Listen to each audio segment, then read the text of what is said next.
I'm in Sandra's space today. So those of you who are used to my rainbow wall, it looks different. She's over there. Hi. So on the rug, all the yoga rugs.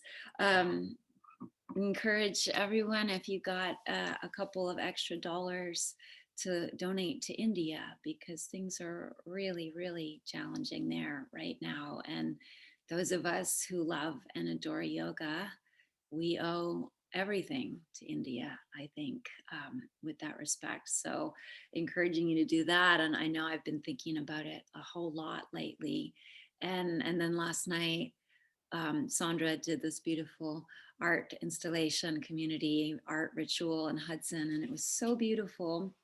And and it just was such a reminder that at one time, there's so many things that we can hold at one time, that we can feel so much tenderness and pain for what's happening in India and so many places around the world. And we can also feel so much joy and see so much beauty everywhere, and they don't have to be separate.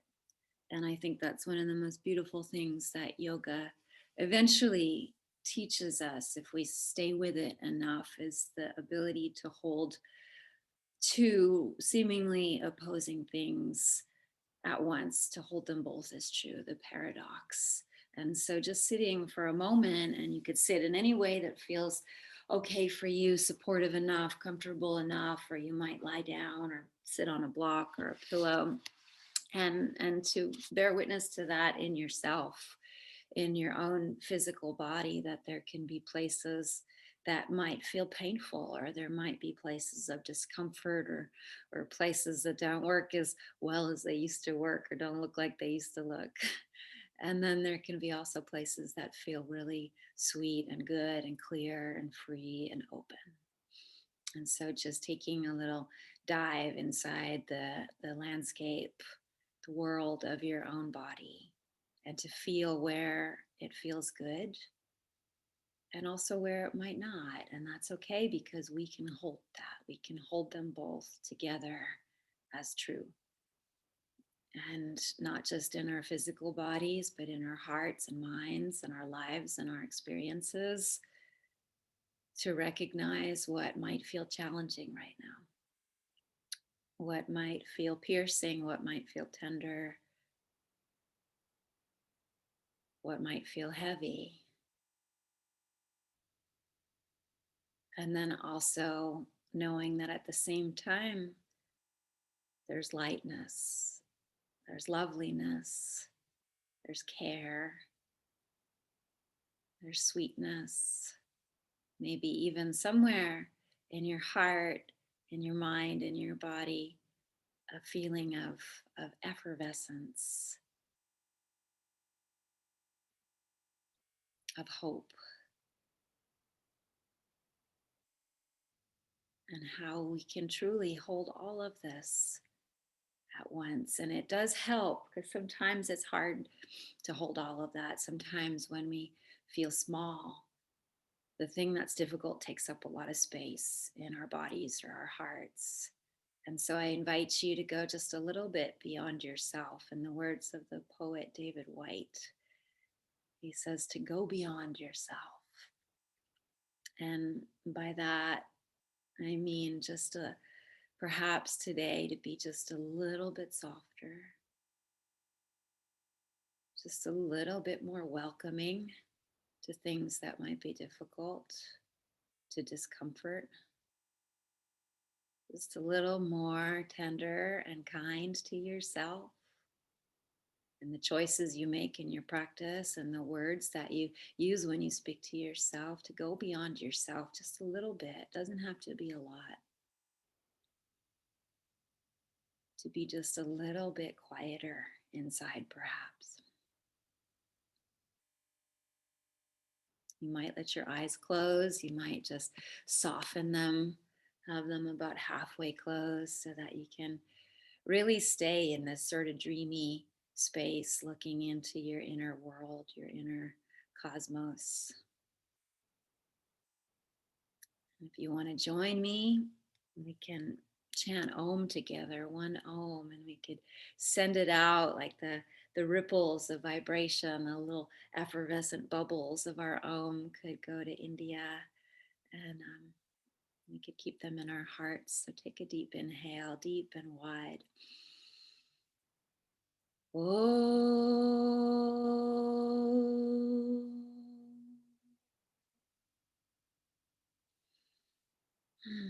Big exhale, big sigh, or some sound, a lip flutter. And at any point, please make all the noise you need to make. Let's come onto hands and knees to start with today. And so you can take really good care of yourself today. And if you want a blanket underneath your knees, fetch one of those and, go beyond yourself. Maybe that means today you take a little extra care of yourself, especially if you're someone who tends to take a lot of care of other people and not yourself as much. So coming onto all fours and just start to move your spine around, just cat and cow.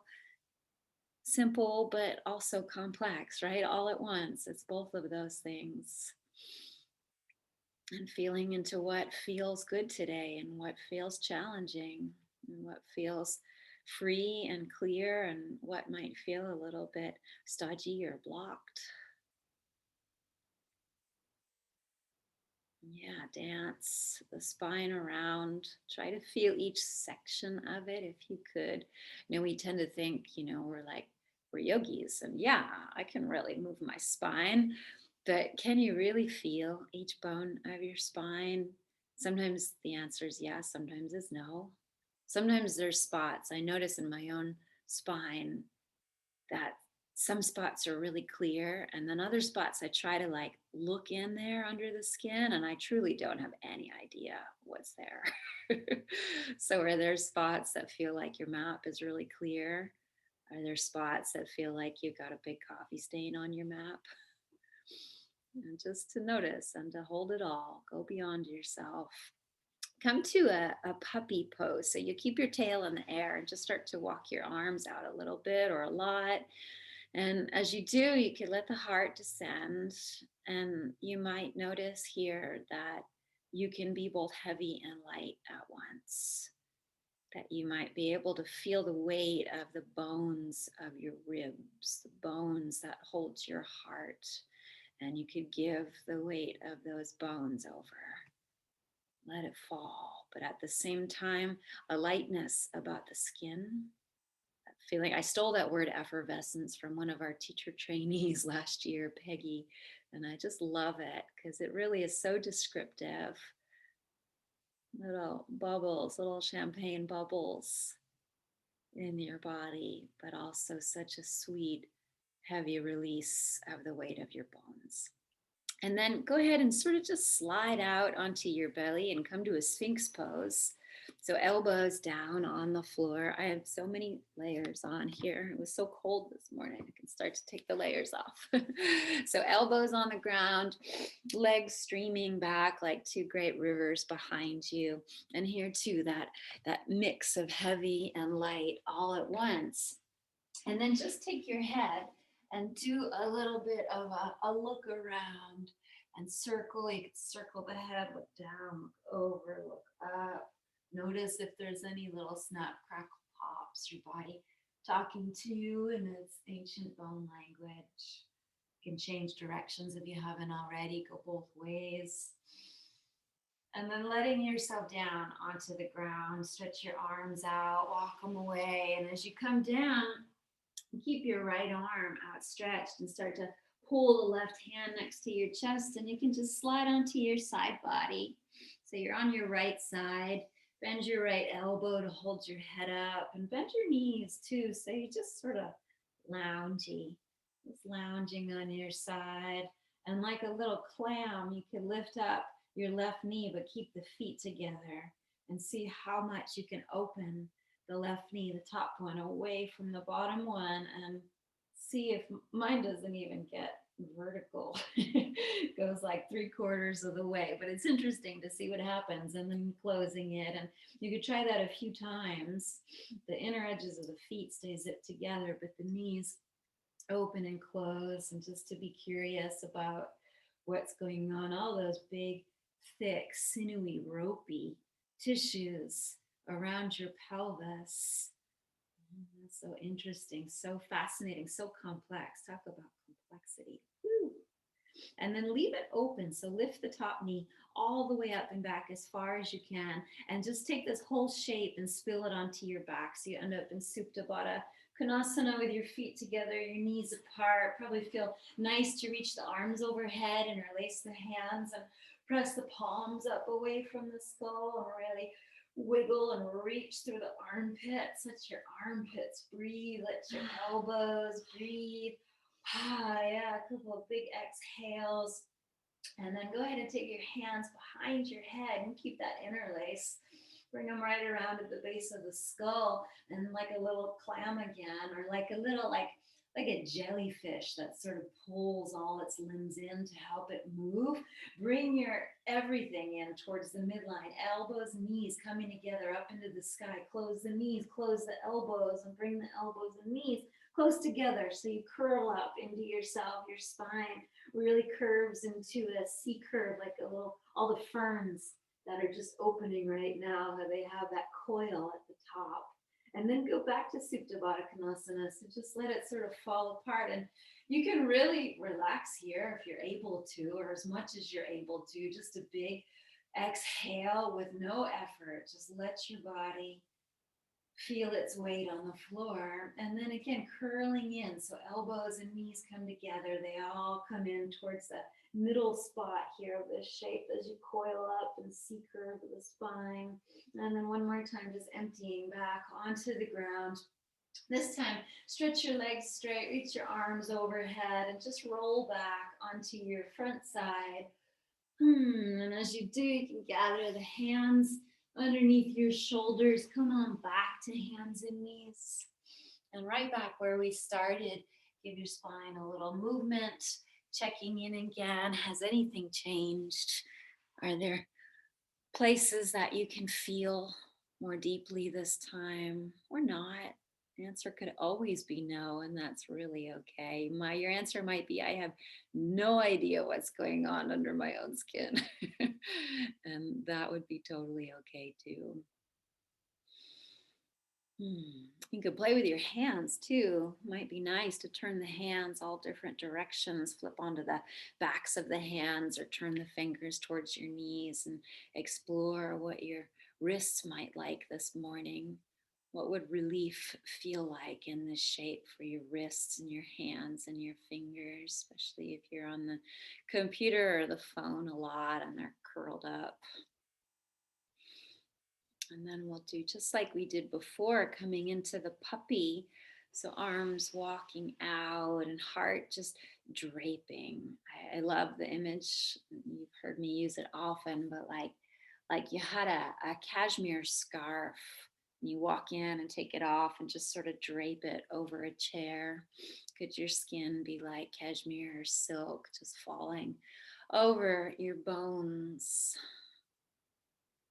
And then touching in again to that paradox of heavy and light,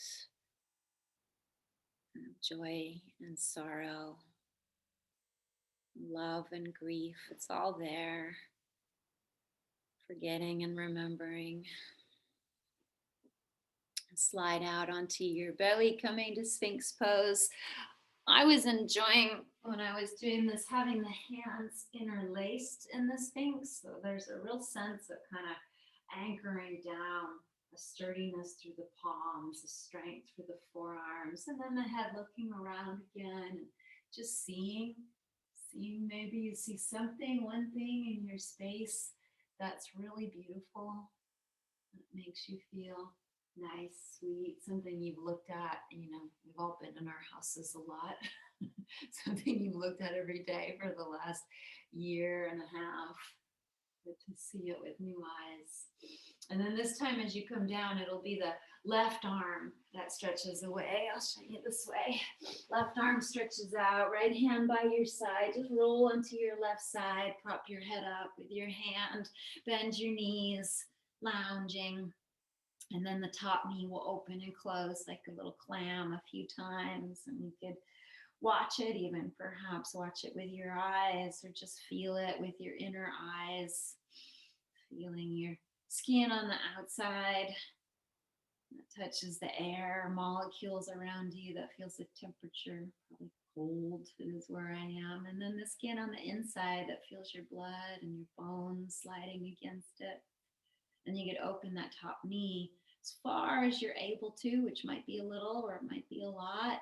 And you're really, it looks kind of like nothing's going on, right? We're just hanging out here, but it's really active in that top leg. Like I'm really engaging all the muscles of the right leg to try to push it back, open it back.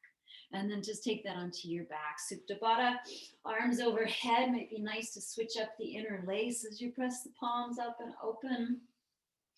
Little wiggle through the shoulders, little wiggle through the back ribs, maybe even picking up the rib cage to try to move it away from the pelvis so there's a little more breathing room for your lower back and your kidneys.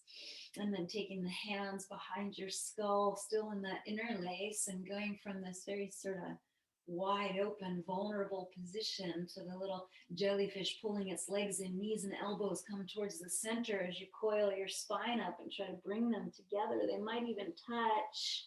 And then back to Supta Badakanasana, and trying in this in-between moment to see if there's a total relaxation that could happen. And again, the answer might be no. But even, 5 or 10% more, just let the weight of your bones be taken. And then draw everything back in. So you go from, it's like going from 0 to 60, right? Pull it all in, knees in, elbows in, coil it all up. Try to drop your belly button towards the back of your spine. And then Supta Badakanasana, feet drop, knees open, head drops. Arms can reach up alongside your ears, long, long legs spill back over onto your front side. Come on up to all fours. And then this time, so still working with a little cat-cow action, but doing like a jump rope spine. So start with a cat, round your back like an angry Halloween cat, and then push your rib cage over to one side, and then let it empty and sink towards the floor as you lift your chin and your tailbone. Push the rib cage over to the other side of the torso, and just keep going like that. So you make a big circle like a jump rope with your head and your tailbone being the opposite ends. And you could change directions as you like at will, randomly or not so randomly. Imagining your diaphragm inside your body here and what that might look like, what that feels like. And if you could imagine that what you're doing right now is making the place where your diaphragm attaches to your ribs is kind of softening around there so that your breath has more room to expand. You might notice that you can breathe really freely, or a little more freely than perhaps a little while ago. Coming back to the puppy now, walk your arms out, keep your tail high. Here too, like we did in the Sphinx, you can interlace your hands and maybe the elbows come down. They don't have to. You can put your head on a block if the floor feels very far away, but do try to get your head to connect. So if it's not on the floor, then just slide a block in or a pillow and see if you can put your head on it, and then rock all the way over towards the right side of your temple. And let the right rib cage get really heavy and kind of fall. Let it sink into the skin on the right side of the body. So it's a puppy with a little bit of a C-curve spine, a little bit of a sort of hanging into the right rib cage. You can see how that feels. If it feels okay, keep doing it. If it doesn't, then let it go. Keep it simple. And you can rock back and forth. You can rock over towards the left temple, the left side of the forehead, and let the left rib cage just really fall heavy into the skin. Feel your inner skin on the left side of your torso. Let it sense your ribs. Let it feel the ribs on the left side. And you could go back and forth, and that could be a really slow movement, or it could be faster and rhythmic as you like, and just exploring what your body makes of this. It doesn't have to look like anything special. And then coming into Sphinx again. So as you come back to center, if you had a block, you could just push it off to the side. Coming to Sphinx, interlacing the hands if they're not already, forearms really anchored and rooted. And you might be super happy to stay right here, or it could be interesting to tuck the toes under. Come up into a lifted version of it, a little forearm plank, and then swiveling the hips so that one hip dips towards the floor a little bit, and then back through center, and the other one dips. And you can do this lifted with the hips floating, or you can do it just rocking your hips on the floor from side to side. Both versions work. Lots of benefit either way. Settle in the middle. If you're lifted, put it all the way down. I'll show you this way, take your right arm long again, like we did before, left hand next to your chest, rolling onto your side into that loungy position, cradling the head, bending the knees. This time, as you open the top knee, try to open that left knee, back, and go ahead and lift the left leg up into the air. And you can hold on around the foot or the ankle or the back of the calf, even the back of the thigh. Give the ankle a few rolls. That feels right. See what the ankle wants to say to you today. You can rock it around in each direction. You can flex and point. You can try to bring that top leg any amount closer towards you and see how that feels. And then bring it back like the little clam. So top toes touch the bottom toes. Keep it open. Try to keep the left knee moving back. Fall into Supta Badakanasana just like we did before. Nothing fancy. Nothing surprising. Hands can interlace again, stretching up, lifting the rib cage a little bit to make the low back really wide. And then hands behind the head at the base of the skull. Everything coming in towards center as you lift, elbows in, knees in, coil up. Stay like this. This time straightening the legs up towards the sky. And try to lift the pelvis just a little bit and then put it down. So it's barely, you can look at me and see that I'm hardly even moving at all. I'm still coiling the rib cage up away from the ground, still bringing the elbows in, and then the feet, they're not coming back over my head, they're going straight up and down. Try it like 2 more times or 3 more times, just a lift of the pelvis and down. Maybe 1 more time here, lift and down, and then bend the knees, hug them into your chest. You could give yourself a hug, a rock, maybe even a happy baby would be nice here. Have a moment for yourself, just a few seconds of free time, just to let your body speak through you. Let the natural intelligence just tell you what it needs. And then as you feel complete there, you can stretch out your legs, arms overhead, roll back onto your front side. And we'll come up for one last little round of cat-cow, coming up to all fours and doing that same jump rope action of the spine. Feeling like you're polishing the inside of your skin with your rib cage.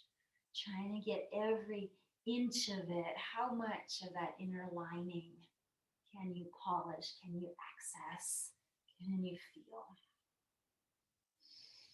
Imagining the blood in there, sloshing around, your bones floating, even as you push them, use the muscles to reach them into the skin. They're still floating inside you. And then taking that into a puppy. So the arms stretched out, and you could bring your forehead down to touch something, the floor or the block. You could interlace the hands. And then just like we did before, rocking from side to side, temple to temple. One side of the rib cage really heavy, that feeling of heaviness and lightness, all in the same package, side to side. Like a little boat in the ocean. And settling in the middle so that you can slide out into a Sphinx. Legs streaming back, those big heavy creatures of the legs just releasing back for a moment, and stay there like that on the ground or tuck toes under and come up into this version. And just a little change here. So instead of the rocking hip side to side, you could try rounding through the back of the ribs. And so it's not really a pike. It's a rounding that comes from the low belly. So see if the low belly can be the initiator of this movement as you press into the forearms and round the back up to the sky, and then coming back to the forearm plank, and just a couple of times like that. So the low belly is in charge. It starts the movement, lifts you up, pops the upper back up towards the sky, and then back to forearm plank. Let's try it one more time. Puff and round. This time coming all the way down. Ah. Left arm long, right hand by your side. Push over onto the side. Bend the elbow, hold your head. Bend the knees, little clam opens, right knee towards the sky. And then this time the right leg can kick up into the air, and you can grab whatever's available to grab hold of. You want to give your foot a massage or slide your fingers in between your toes. You could do that. Roll the ankle in all directions, bend or straighten, really anything goes. And then from there, we'll take that back to the little clam, feet together. Top knee still open, still reaching back, falling onto the back of your body. Supta Badakanasana, hands interlacing overhead. Stretch through the armpits, stretch through the elbows, and stretch through the palms. Hands behind your head. Gather it all into center, elbows in, knees in. Coil the spine up like the top of a new fern. And then legs are going to go straight up in the air. And you can try to stay really coiled up, belly button really sinking, and then the pelvis just lifting and lowering. It's almost imperceptible, but I pretty much guarantee you'll feel it. Up and down, feet straight up into the air. One more time, and then bring it back down. You can stretch your legs out along the floor, arms overhead. Rolling onto your front side. Wow, we haven't even stood up yet. Come on to all fours. And how about a downward facing dog? Downward dog, and you all know what to do. You just shake it out, move it around, finding space, finding freedom, finding ease perhaps, but also recognizing if there's other things going on. And then all those things can live together inside you.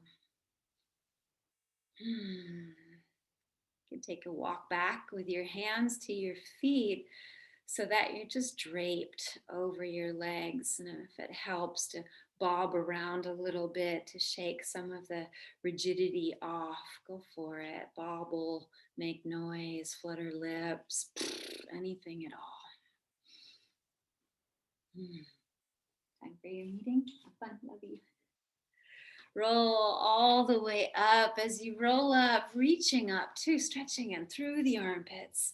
Armpits breathing, elbows breathing, reach for the stars.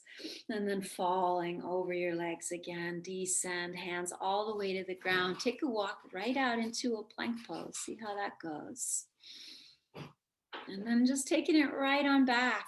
So walking the hands back, pike the hips up. And come all the way back up. We're going to repeat this a few times, like going through a washing machine. So you're reaching up, standing arms high, Urdhva Hastasana, arms reaching, and then folding all the way down over your legs, Uttanasana, walking the hands out into a plank where you just pause to find the shape for a moment, and then going right back, walk the hands back to the feet, and rise up, diving up into the sky. Diving up and diving down, down into the depths again, walking it out. So do this on your own a few times, and you're very much invited to make it your own. That if there's any other shapes that want to make themselves seen here, you can let them come out of the body. Anything that wants to happen, if there's a push up or a back bend or anything. If the reaching up and the folding, it could be very linear where you hinge at the hips and fold with a straight spine.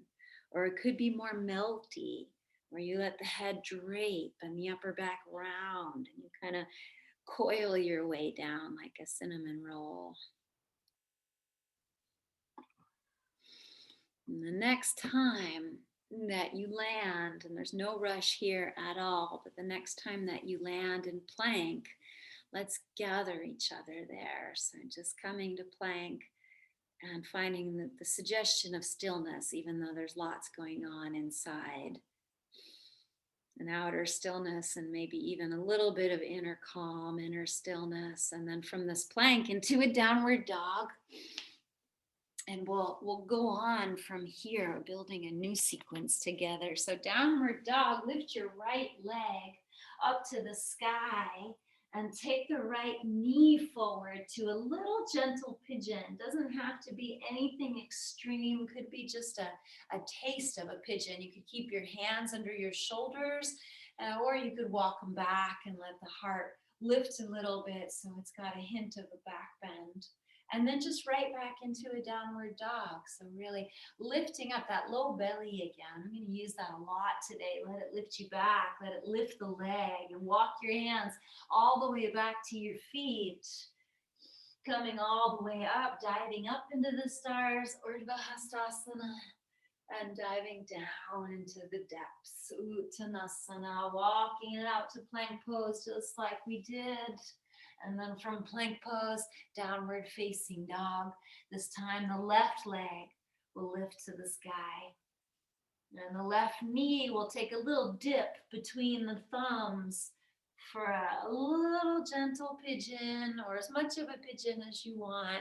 You could always grab props. You got a block or a pillow you could use. You might walk the hands back so there's more curvature of the spine, and then step back, downward facing dog. Take it for a walk, hands back to feet at the back of your space, dangling from the legs. Diving back up all the way to the stars. Feel your outer skin, and then diving down as you fold, tuning into the inner skin. Walk your hands out, plank pose. And then downward dog, right leg to the sky, and right knee between the thumbs.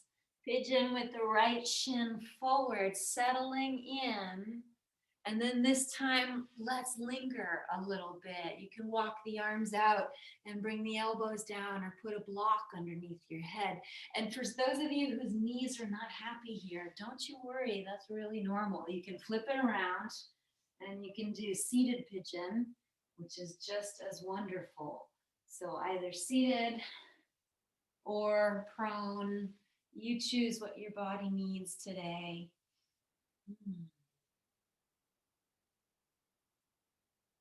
And as you come out of that, go ahead and walk your hands back in. If you come down towards the floor, hands under shoulders. Let's take one leg, downward dog. So lift the right leg back up to the sky. Use the low belly to lift that big, heavy thigh bone. The right leg is in the air. Go ahead and walk your hands back towards your left foot, the foot on the ground. Just see what happens here. Any amount towards a standing split. Doesn't have to be flashy. We're just in our living rooms here. We're not doing fancy flashy yoga. Trying to really feel it from the inside. Feel the bones of you with your inner skin. You might even hold on to that bottom foot, maybe one hand, maybe two hands. Try to stretch through the backs of the knees. Let your knees breathe, all around the knees breathing. And then just the top leg, it just sort of floats down like a leaf falling from a tree. Let it float down and fall next to the bottom one so you stand on 2 feet again. If you need a moment to shake it out or flutter the lips, take it. And then diving back up into the stars. Take the arms with you as you come all the way up. And take them with you as you go all the way back down. We'll do just like that on the other side. So walking into the plank. And then hips going up and back. Downward dog, and this time it's the left leg. Flies up, left leg dips into the stars, stirs them a little bit with the toes, and then left knee between the thumbs, pigeon, left shin forward, and then you find a place to live here. Could be that you want to stay in a back bend today. You're feeling like you need that sort of energetic feeling of lifting the chest up. Or maybe you need the energetic feeling of getting low to the ground, right? Of grounding your body like an animal close to the earth. Your fur, all the little hairs on your skin, you can feel your fur on the earth. And when you come out of it, I'm going to take the front leg back up to the stars again. So hands under the shoulders, use the low belly. You can even think about it before you come up, kind of like talk to your low belly. Like, okay, you're going to lift this thigh bone. Let's try it. Oh, up and back to the sky, left foot in the air. And then hands go backwards until they come anywhere near the bottom foot. So left toes to the stars, right foot really anchored to the planet. And you're right in between the stars and the earth.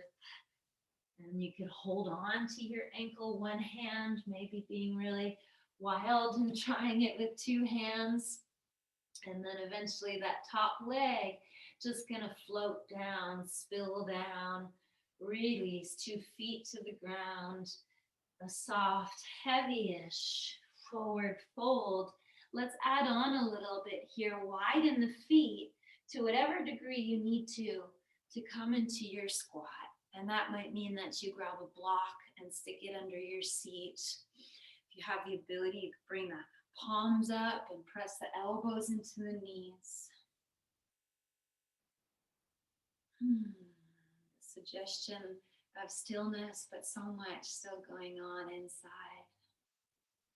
Heavy and light at the same time. If there's any discomfort, to just be curious about it, to respect it. You know, your body's talking to you, whether it's talking to you with the language of ease and joy, or it's talking to you with the language of discomfort.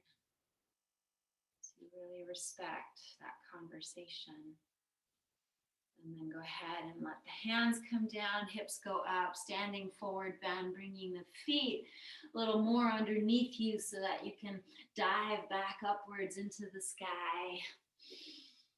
Do just like that on the other side, diving down to the ground, walk it out to plank.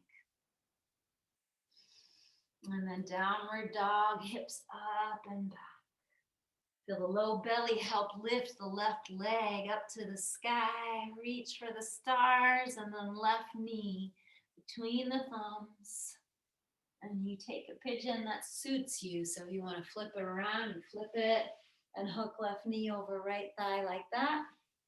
Or you take it up into a back bend, that effervescent feeling, lifting the bubbles, the little champagne bubbles rising up through the spine, or the sweet heaviness of resting your fur on the earth. And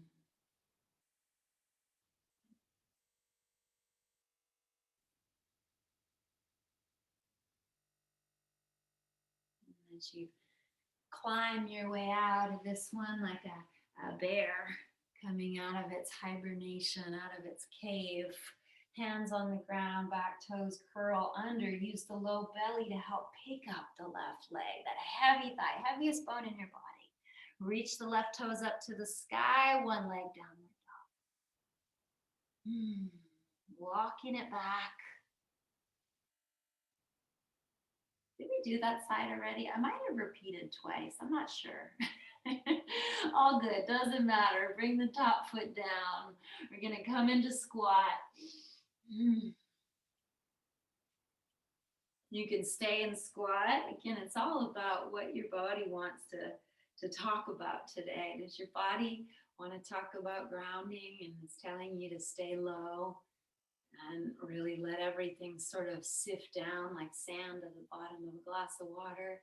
Does your body need a little brightness? Does it want to fly? So if so, you bring your feet together from the squat, heel toe them in, come into a crow. You know, see what you're feeling. You all, I know you are all experienced practitioners, and you know, your body knows there are places it can explore. And so you could do that. You could give yourself a little free time here to explore. If you're not sure what to do, stay in squat. We'll meet back in the standing forward bend, snuggling the feet in, rolling up, diving back up into the sky. And last time through the sequence, we'll add on one more little bit here. You can fold back down over your legs and walk it out to plank.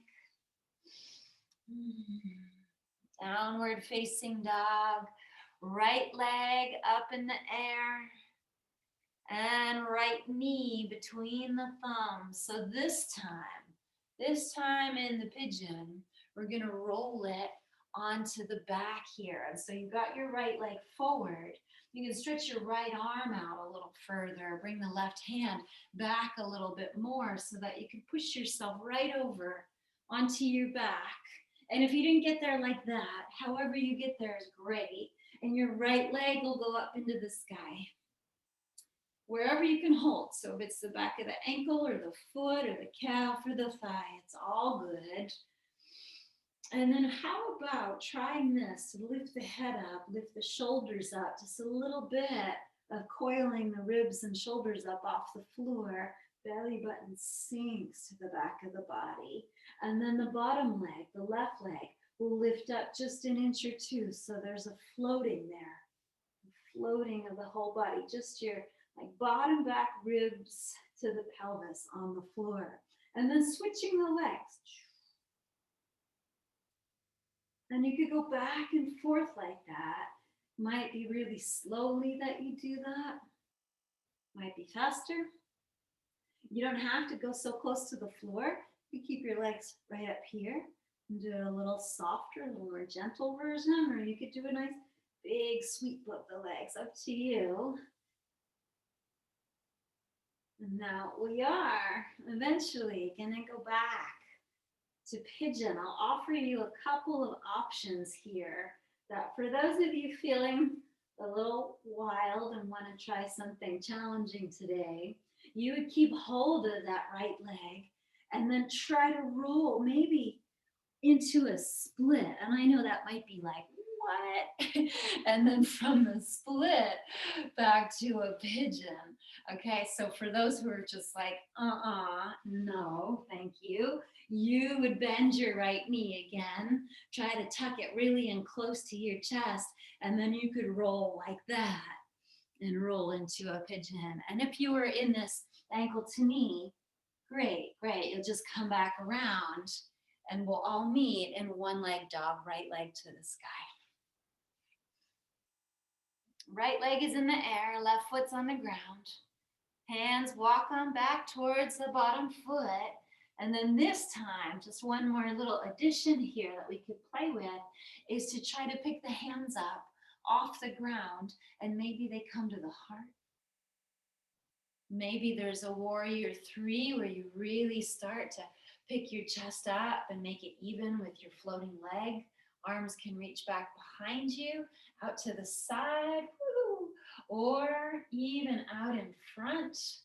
You choose, or you can put your hands, I really like this version, to stack the hands on the standing leg and use that as an anchor point. And then one last option for those, again, as you're feeling effervescent, you're feeling spicy, and you want to take a little hop up and down on that left foot, you go for it, right? Any amount of hopping towards the handstand. Eventually, we're going to meet 2 feet together. There's no hurry, though, if you're playing. Keep playing, folding over the legs eventually. And then coming into a squat. Let's all gather here in a breath or two in your squat. Right hand to the front of the right ankle or in that general direction. Left hand crosses over the front of the right ankle or in that direction. If they don't reach, that's fine. Maybe you can hold on to the ankles and take a standing forward bend, lifting hips up and folding. And then one at a time, releasing an arm to the sky. So say, let's do left arm first. Left arm up into the sky, and then a generous bend of the right knee as the left arm reaches. And then switching, so left hand to right ankle. Right arm goes up. And the left knee bends really generously. Do that one more time, each direction. You cross, hold, and then lift the opposite arm. Adjust the bend of the legs as you need to. You can let the pelvis kind of swing and the belly churn. Last one, change. One hand to the ankle, one hand to the sky, twist. And then both arms just drop. You can let the hands just fall towards the floor. Let go of the ankles and roll all the way up. Take the arms up with you. This time, hands to the low back for just a simple standing back bend. Hands like they're in your back pockets. Then you can start to lean back any amount. I like to kind of push the flesh of my seat down so the low back feels a little more spacious. Think about making distance between your bottom ribs and your butt and lifting up, more up even and back. And as you come up, forward fold, maybe even you slide the hands down the backs of your legs to fold into yourself. You might hold ankles, right? I'm holding my ankles and really pulling the chest in towards the thighs. Plank pose, hands can walk out to plank, and then from plank, downward facing dog. This time is the left leg lifting. Mirror you, left leg to the sky and left knee between the thumbs. For a pigeon that fits you just right today. So whether it be supported on lots of blocks and blankets, whether it be flipped around and seated, hooked, back bending or forward bending, you choose. No wrong answer to this one. Feeling the heaviness and the lightness, the ease and the challenge.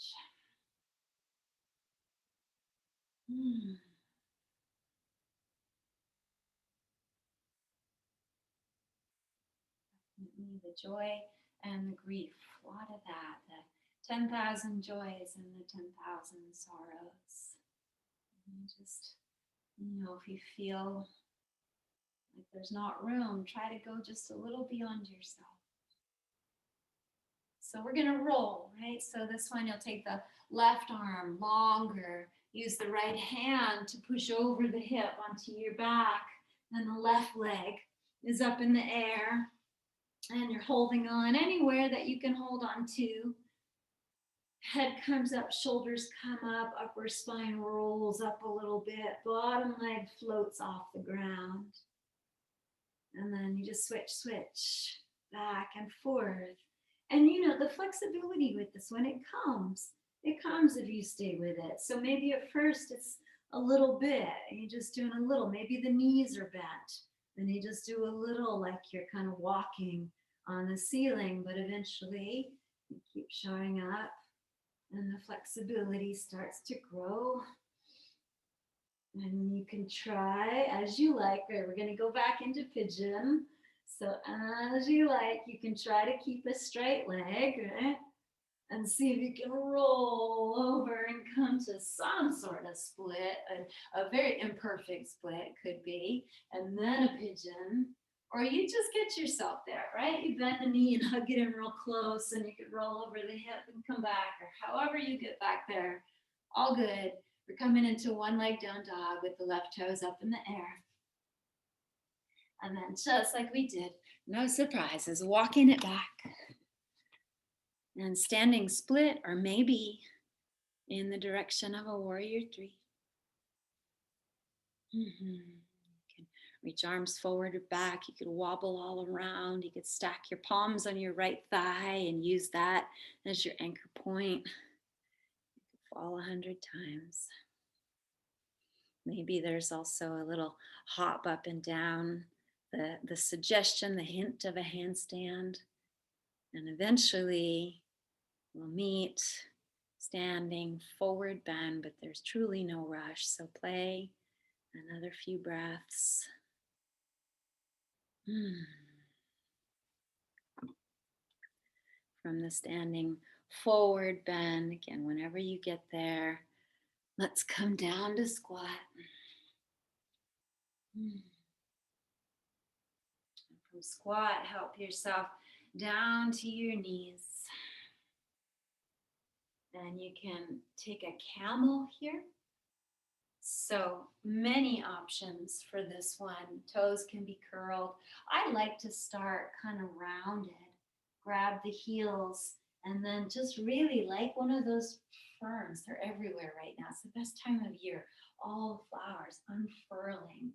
Right? You could be like one of those flowers that just unfurls.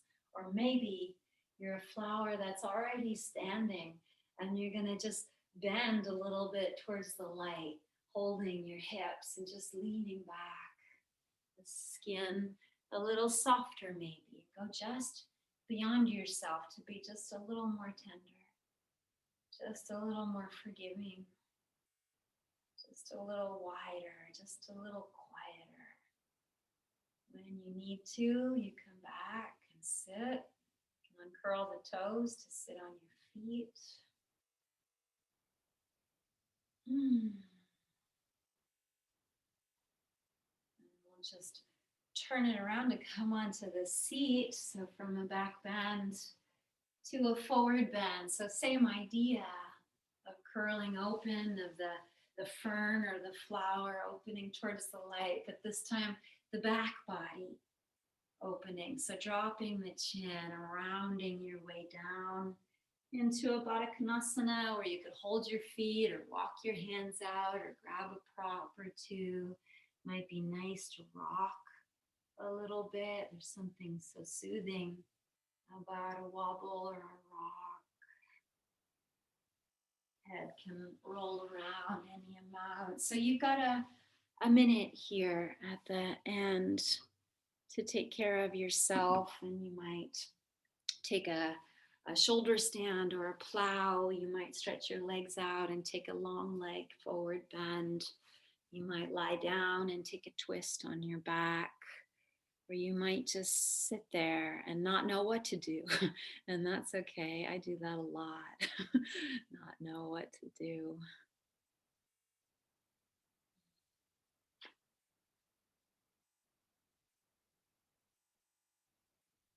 You can't always know what to do, you know? Be afraid of somebody who always knew what to do.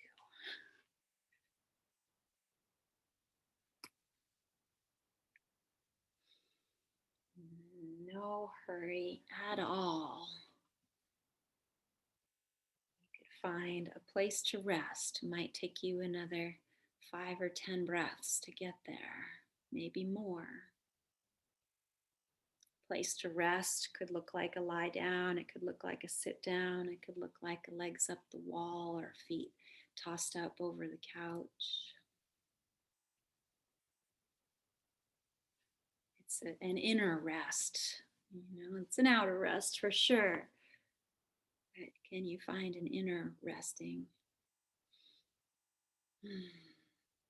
And that might be where you go beyond yourself, if it's hard to slow down, if it's hard to quiet your mind and heart.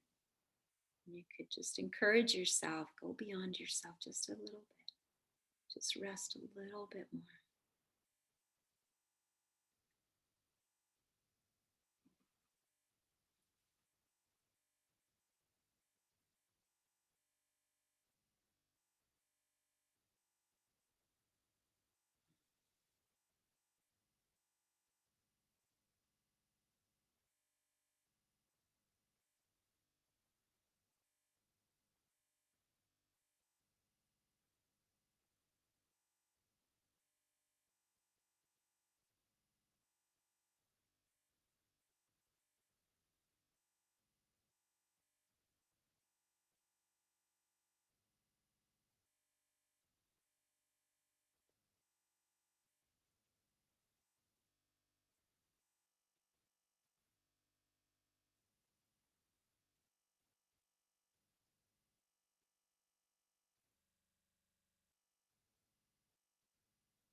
No need to move your body. You might listen. You could always tune it out too. But this is David White poem, Just Beyond Yourself. Just beyond yourself, it's where you need to be. Half a step into self forgetting, and the rest restored by what you'll meet. There is a road always beckoning. When you see the two sides of it closing together at that far horizon and deep in the foundations of your own heart at exactly the same time, that's how you know it's the road you have to follow. That's how you know it's where you have to go. That's how you know you have to go. That's how you know, just beyond yourself, it's where you need to be. So please do feel free to stay and rest. But if you'd like to, you can let the breath start to tickle the inside of your skin. Feel the soft fur, your little hairs on the outside of your skin. Let your limbs begin to wake up.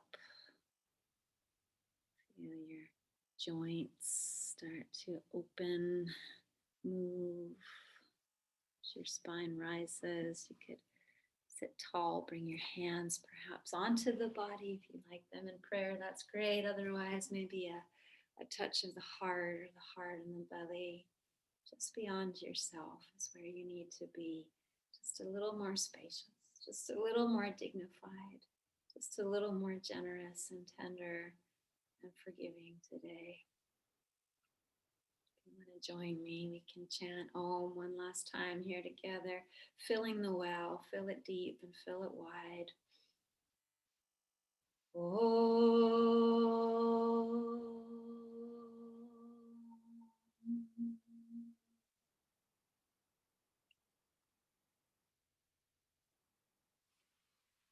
Thank you so much to all of you.